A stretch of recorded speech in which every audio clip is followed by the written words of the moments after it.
తాగడం మద్యం సేవించడం ఆరోగ్యానికి హానికరం అని రాసి ఉన్నా కానీ ఎవ్వరు వినకుండా సేవిస్తుంటారు. మందు సిగరెట్లు గుట్కాలు పొగాకు మత్తు పదార్థాలు స్వీకరిస్తుంటారు మహానుభావులు. అయితే వీటికి అట్రాక్ట్ అయ్యి అలవాటు పడుతున్నారని ముందుగాల అడ్వర్టైజ్మెంట్లల్లో చూస్తుంటారు. ఆ తర్వాత మెల్లిమెల్లిగా టెస్ట్ చేసుకుంటా అడిక్ట్ అవుతురు. కాబట్టే అడ్వర్టైజ్మెంట్లని అరిగట్టనీకి అసెంబ్లీలో ఒక ముచ్చట చెప్పిండట మంత్రి శ్రీధర్ బాబు. మరి ఈ సారు వాటిని అరిగట్టనీకి ఏం చేస్తున్నాడు, ఎందుకు ఈ అడ్వర్టైజ్మెంట్ల మీద శ్రీధర్ సార్ మాట్లాడిండో చూద్దాం పారి. పొగ తాగడం మద్యం సేవించడం ఆరోగ్యానికి హానికరం అని ఎంత చెప్పినా కానీ ఈయన కుట్ట అదే దారిలో పోతుంటారు మహానుభావులు చాలా మంది.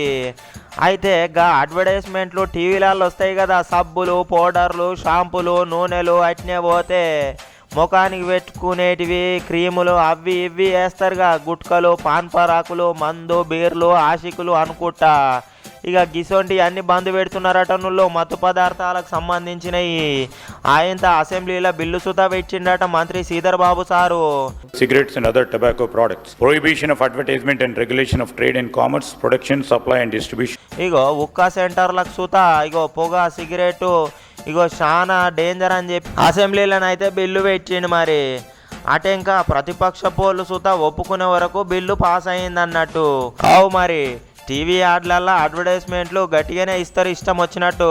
ఇక యాక్టర్లది ఏముంది, షేర్లు తీసుకుంటారు, ఇక అడ్వర్టైజ్మెంట్ చేసి ఇస్తారు. వాళ్ళని చూసి ఇక మనోళ్ళు ఆ కుట్ట గుట్కాలు పాన్లు ఆశికులు తినుకుట్ట పానాలు ఖరాబ్ చేసుకునేది ఆయనంత సాధారణ ప్రజలేనాయే. ఇక మందుకు సుతా గిదే పని చేస్తే బాగుంటుందని కోరుతున్నారు చాలామంది.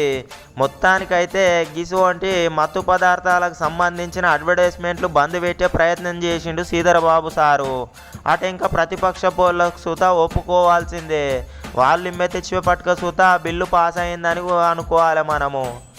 ఇక ఇదివరకు సంధి గసు వంటి యాడ్లు చూసే భాగ్యం పోయినట్టే. ఇక